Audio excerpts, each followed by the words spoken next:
안녕하세요. 멍해 야옹해입니다. 오늘은 저희 집 고양이들의 병원 에피소드에 대해서 이야기를 해보도록 하겠습니다. 첫 번째는 소금이 이야기인데요. 어느 날 소금이가 아빠를 살짝 쩔뚝쩔뚝 거려서 병원에 갔는데 엑스레이상 뼈에는 이상이 없었고 통증약만 받아서 왔어요.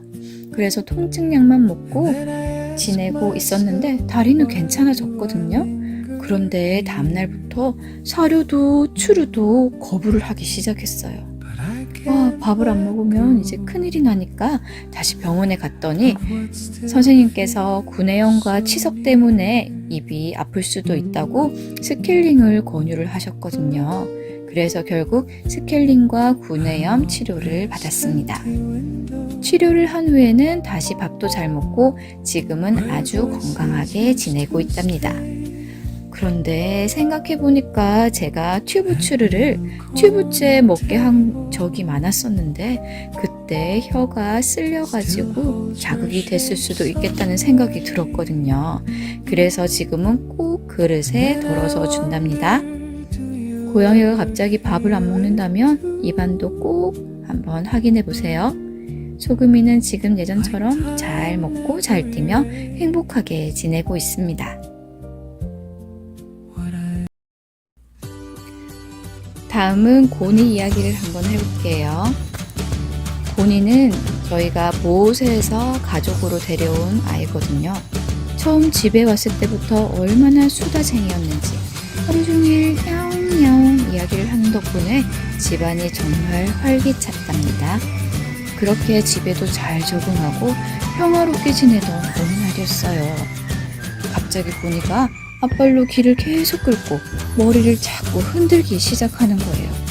처음에는 대수롭지 않게 생각했는데 시간이 지나도 계속 그러는 모습을 보니까 이거 뭔가 잘못됐다라는 생각이 들기 시작했어요. 걱정되는 마음에 병원으로 달려갔는데 수의사 선생님께서 귀를 보시더니 깜짝 놀라셨어요. 귀 안에 귀 진드기가 정말 많이 있었던 겁니다. 바로 진드기 치료를 시작했고 귀에 바르는 연고도 받아와서 집에서 꾸준히 관리를 해줬어요. 치료가 끝나고 나니까 이제 다 나은 줄 알았거든요. 그런데 얼마 지나지 않아서 또다시 고니가 머리를 흔들기 시작했어요. 이번에는 귀 안을 자세히 들여다보니까 검은 진물처럼 까만 분비물이 생겨 있더라고요. 불안한 마음으로 다시 병원에 갔더니 귀 진드기는 아니고요. 귀 진드기가 심했던 탓에 외이도염이 생긴 거라고 하셨습니다. 그리고 심한 경우에는 이런 염증이 한 번으로 끝나는 게 아니라 오랫동안 계속 반복될 수도 있다고 설명을 해주셨어요. 그 말을 듣고 나니까 귀 관리가 얼마나 중요한지 정말 실감하게 됐습니다. 지금도 고니는 외이도염이 가끔씩 반복되기 때문에 정기적으로 귀를 청소해주고 필요할 때는 귀 연고도 발라주면서 꾸준히 관리하고 있습니다. 혹시 여러분들의 고양이가 귀를 자주 긁거나 머리를 계속 흔든다면 단순한 버릇이라고 넘기지 마세요. 귀 진드기나 외이도염 같은 문제가 숨어 있을 수도 있으니까요. 조금만 빨리 발견하고 치료하면 아이도 훨씬 편안하게 지낼 수 있잖아요. 고니는 아직도 여전히 치료 중입니다. 그 밖에도 고니는 턱드름이 생겼었는데요. 저희가 도자기 식기로 계속 쓰다가 다이소 용기로 바꾼 적이 있었어요. 그때 아무래도 기름때가 옆으로 번지면서 턱에 많이 닿였던 것 같아요. 식기 자체가. 그래서 그 뒤로 고니랑 후추랑 식기를 같이 썼었는데 둘 다 턱드름이 생겼더라고요. 그런데 후추는 아주 약하게 있었고 고니가 심한 편이어가지고 병원에 가서 턱에 있는 털들을 밀어서 다 제거를 한 다음에 연고들을 바르고 처치를 해주었습니다. 야오미는 나이가 있는 만큼 병원에 여러 번 갔었는데요. 어느 날 야오미를 보는데 계속 한쪽 눈만 살짝 감고 있더라고요. 마치 윙크를 하는 것처럼 보여서 처음에는 귀엽다고 생각했어요. 도대체 왜 저래? 그런데 가까이 가서 자세히 보니까 한쪽 눈 두덩이가 빨갛게 부어있는 거예요. 순간 너무 놀라서 바로 병원으로 데려갔습니다. 너무 간지러워 보였거든요. 진료를 본 선생님께서는 스트레스나 환경 변화 때문에 면역력이 떨어지면서 허피스성 결막염이 생긴 것 같다고 말씀하셨어요. 다행히 항생제가 들어있는 안약 2가지를 처방받아서 집으로 들어왔는데 문제는 그 다음부터였습니다. 고양이를 키워보신 분들은 공감하실 텐데 안약 넣는 일이 정말 쉽지가 않더라고요. 야오미는 안약만 보면 도망가고 저도 어떻게든 눈에 넣어보려고 씨름하고 하루에도 몇 번씩 작은 전쟁을 치렀습니다. 그래도 꾸준히 안약을 넣어주는 덕분에 다행히 눈은 점점 좋아졌어요. 사실 야오미는 이것 말고도 큰 고생을 한 적이 있습니다. 바로 항문낭이 터져서 수술을 3번이나 받았던 일이에요. 수술도 여러 번 하고 회복하는 과정도 쉽지 않았지만 그 힘든 시간을 잘 이겨내줘서 얼마나 고마운지 모릅니다. 지금은 건강하게 잘 지내고 있고 어느덧 야오미도 조금 있으면 11살이 됩니다.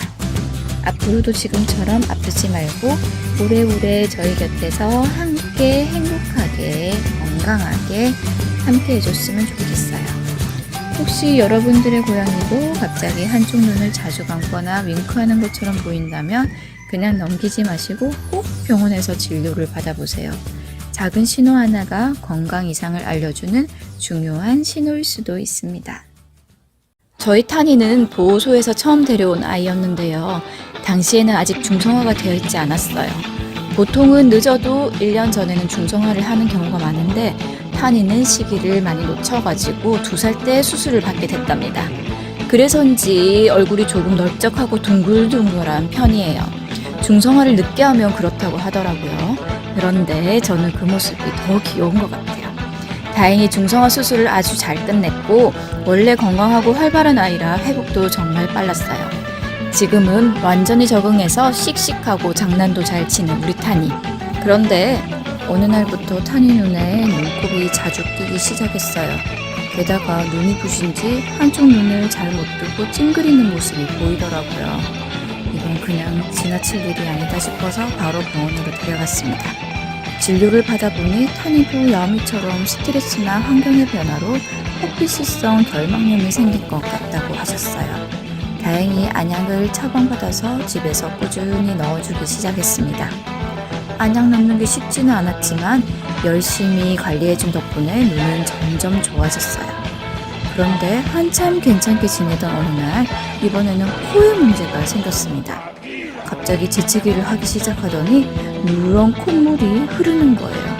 어떨 때는 대롱대롱 매달려 있었어요. 야오미를 오랫동안 키우면서도 누런 콧물이 나오는 모습은 처음 봤던 터라 정말 많이 당황했습니다. 걱정되는 마음으로 다시 병원에 갔더니 이번에도 원인은 허피스였어요. 고양이들의 90%가 넘게는 허피스를 보유하고 있다는데 그게 면역력이 떨어지면 올라온다고 하더라고요. 이 허피스 때문에 정말 아이들이 고생이에요. 허피스 때문에 코에도 염증이 생기면서 누런 콧물이 나온 거라고 하시더라고요. 항생제와 약을 처방받아서 집에서 먹이기 시작했는데 여기서 또 하나의 난관이 있었습니다. 타니는 정말 힘이 센 체육량이거든요. 약 먹일 때마다 온몸으로 버티고 도망가려고 해서 저도 2총토발을 다 들었습니다. 그래도 어떻게든 약을 꾸준히 먹인 덕분에 다행히 금방 회복했고 지금은 건강하게 잘 지내고 있습니다. 고양이 허피스는 눈곱만 아니라 코에도 증상이 나타날 수 있다고 해요. 그래서 눈곱이 갑자기 많아지거나 눈을 잘 못 뜨거나 재채기와 함께 노란 콧물이 나온다면 감기라고만 생각하지 마시고 꼭 병원에서 진료를 받아보시길 바랍니다.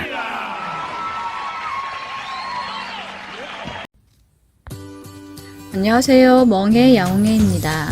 오늘은 쿠니의 병원 에피소드에 대해서 말해보도록 하겠습니다. 보호소에서 고양이를 입양하면 가장 먼저 생각하는 게 뭘까요? 저희는 쿠니를 입양했을 때 아이가 적응을 잘 할 수 있을까? 아니면은 혼자 움츠리 들고 적응 못하고 구석에 있는 거 아닌가 뭐 이런 생각을 하고 있었는데 쿤이는 예상과는 완전히 달랐어요. 집에 오자마자 엄청 잘 놀았습니다. 장난감도 가지고 놀고요. 이리저리 냄새도 맡고요. 전혀 여기는 다른 공간이 아니고 내 집이다, 여기는 내 집이야 하는 것처럼 정말 이리저리 전혀 다른 친구들의 방해를 받지 않고 활발하게 잘 돌아다녔습니다. 그래서 정말 적응을 잘하는데 하고 속으로 안심을 했죠. 그런데 딱 하나 이상한 점이 있었어요. 처음에 밥을 먹었었는데 아이가 돌아다니기 시작하면서부터 밥을 안 먹기 시작하는 거예요. 아직 낯설어서 그런가? 조금 있으면 먹겠지. 그렇게 기다리고 있었는데 잠시 후에 오액하고 노란 공복토를 하기 시작했어요. 아이고 큰일 났다. 잘 놀던 애가 왜 갑자기 토를 하지? 그때부터 쿤을 위한 특급 식당이 오픈됐어요. 아무래도 기호성이 좋은 로얄 캐닌, 키튼 이 사료를 주면은 이제 향부터가 아주 맛있는 냄새가 나잖아요. 그래서 성묘 친구들이 굉장히 좋아한단 말이에요. 그래서 쿤이도 밥을 안 먹은 지가 시간이 꽤 됐으니까 먹여야겠다 싶어가지고 얼른 키튼을 사왔어요. 그래서 키튼도 먹여보려고 하고 습식 사료도 줘보고 추루도 줘보고 막 튜브 추루도 줘보고 캔도 따줘보고 했는데 전부 다 관심이 없는 거예요. 그냥 돌아다니면서 이제 냄새만 맡고 이러고 다니는 거예요. 아유 큰일 났다. 공복토는 계속하고 급기야 설사까지 하기 시작했어요. 아이고 큰일 났다. 기다리면 안 되겠다 싶어서 바로 병원으로 갔습니다. 그래서 병원에서 기본 검사와 기생충 검사를 진행했고 다행히 검사 결과는 모두 정상이었거든요. 근데 수의사 선생님께서는 모수에서 새로운 집으로 오면은 스트레스를 많이 받아서 밥을 안 먹는 아이들이 있다고 이야기를 하셨어요. 그래서 조금 더 적응 기간을 지켜보면 좋아질 거라고 하시면서 식욕 촉진제 처방을 해주시더라고요. 근데 여기서 많은 분들이 궁금해하실 거예요. 고양이가 며칠 안 먹는 게 그렇게 위험한가요? 사실 고양이는 사람처럼 굶어도 괜찮은 동물이 아니에요. 특히 성묘 애들은 이틀에서 며칠 이상 제대로 먹지 않으면 지방간이라는 위험한 질환이 생길 수 있습니다. 지방을 에너지로 쓰는 과정에서 간 지방이 쌓여 간 기능이 크게 떨어질 수 있기 때문에 계속 굶으면 탈수도 쉽게 오고 공복 상태가 길어질수록 노란 거품을 토하는 공복토도 반복되고요. 그래서 하루 이상 밥을 전혀 먹지 않거나 구토와 설사가 함께 나타난다면 조금 기다려보자 먹겠지, 배가 고프면 먹겠지 하면 큰일 난대요. 저도 이제 네이버나 유튜브나 이런 데서 검색을 해보죠. 아이가 밥을 안 먹어요 하고 검색들 해보시죠. 검색을 해보면 쫙 나와요. 지방간이 너무 위험하다 이렇게 나오거든요. 놀라죠. 큰일 났다. 조금이라도 먹으면 좋겠는데 하면서 강제급여라도 해야 되나 어쩌야 되나 하면서 오만 생각이 다 들죠. 그런데 병원에서 다행히 쿤이는 식욕 촉진제를 맞은 뒤로 조금씩 밥을 먹기 시작했습니다. 사료를 한 알, 두 알 먹는 모습만 봐도 얼마나 기뻤는지 몰라요. 먹는다 이제 저희 신랑이 보고 있었는데 너무 좋아했다고 합니다. 그 뒤로 설사와 구토도 점점 사라졌고요. 우리 여기 환경에서도 적응하면서 지금은 누구보다도 막 탄이도 괴롭히고 다니고 제니랑도 싸우고 여기저기 막 찝쩍찝쩍거리면서 누구보다 잘 먹고 잘 놀고 못 먹는 게 없어요. 건강하게 아주 잘 지내고 있습니다. 생각해보면 쿤이에게는 새로운 집도 새로운 냄새도 새로운 사람도 새로운 양이들도 친구들도 모두 처음이었겠죠. 우리한테는 이제 설레는 하루겠지만 쿤이에게는 낯설고 긴장되는 하루였을지도 몰라요. 혹시 고양이를 입양했는데 밥을 안 먹는다고 너무 걱정하고 계신 집사님이 있다면 환경 변화 때문일 수도 있으니까 너무 자책하지는 마시고 밥을 계속 거부하거나 공복토와 설사까지 반복된다면 꼭 빨리 병원에 가셔서 진료를 받아보시길 추천드려요. 식욕 촉진제가 정말 효과가 좋더라고요. 우리 오늘도 모든 보호소 아이들이 따뜻한 가족을 만나서 건강하고 행복하게 지냈으면 좋겠어요. 멍의 야옹의 쿠니의 병원 에피소드였습니다. 감사합니다. 이번에는 저희 후추 이야기를 한번 해볼게요. 어느 날 후추가 간식을 먹는데 뭔가 이상했어요. 평소처럼 잘 먹는 것 같으면서도 씹을 때마다 아픈 것처럼 망설이는 모습이 보이더라고요. 걱정되는 마음에 바로 병원으로 데려갔습니다. 검사를 해보니 원인은 구내염이었어요. 잇몸 상태도 좋지 않았고 아직 어린 나이인데도 길에서 생활했던 시간이 있어서 그런지 더 마음이 아팠습니다. 병원에서 구내염이 있으면 입냄새가 심하게 날 수 있다고 말씀해 주셨는데 그 이야기를 듣는 순간 예전 일이 떠올랐어요. 후추가 정말 하악질을 많이 했거든요. 그때마다 왜 이렇게 생선 비린내가 심하지? 하고 생각했었어요. 그런데 저는 고양이가 그렇게 가까이에서 하악질하는 모습을 처음 보는 거라서 원래 그런 줄만 알았습니다. 심지어 장난으로 후추야 입냄새 난다. 이제 그만 하악질하자 하고 웃으며 말했던 적도 있었어요. 지금 생각해보면 그게 장난이 아니라 후추가 보내고 있던 아픔의 신호였던 거죠. 그 사실을 알고 나니 괜히 더 미안한 마음이 들었습니다.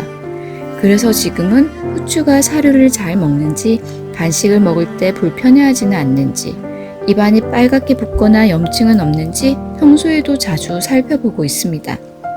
다행히 후추뿐 아니라 저희 집 아이들은 모두 중성화 수술도 큰 문제 없이 잘 끝났고 회복도 정말 빨랐어요. 물론 앞으로도 병원에 갈 일은 생길 수 있겠지만 무엇보다 중요한 건 아프고 나서 치료하는 것보다 평소에 잘 관찰하고 예방하는 거라는 걸 많이 느끼게 됐습니다. 혹시 여러분도 고양이 입에서 평소와 다른 냄새가 나거나 밥을 먹을 때 불편해하는 모습이 보인다면 그냥 지나치지 말고 꼭 입안을 확인해 보세요. 작은 변화 하나가 건강 이상을 알려주는 신호일 수도 있습니다. 오늘 들려드린 이야기는 저희 멍해야옹의 가족의 병원 에피소드였습니다. 걱정도 많이 했고 마음을 졸인 순간도 참 많았지만 지금은 모두 건강하게 저희들 곁에서 함께 해주고 있습니다. 너희들 덕분에 힘든 날도 웃을 수 있고 평범한 하루도 행복해진단다. 앞으로도 오래오래 건강하게 우리 함께 하자. 감사합니다.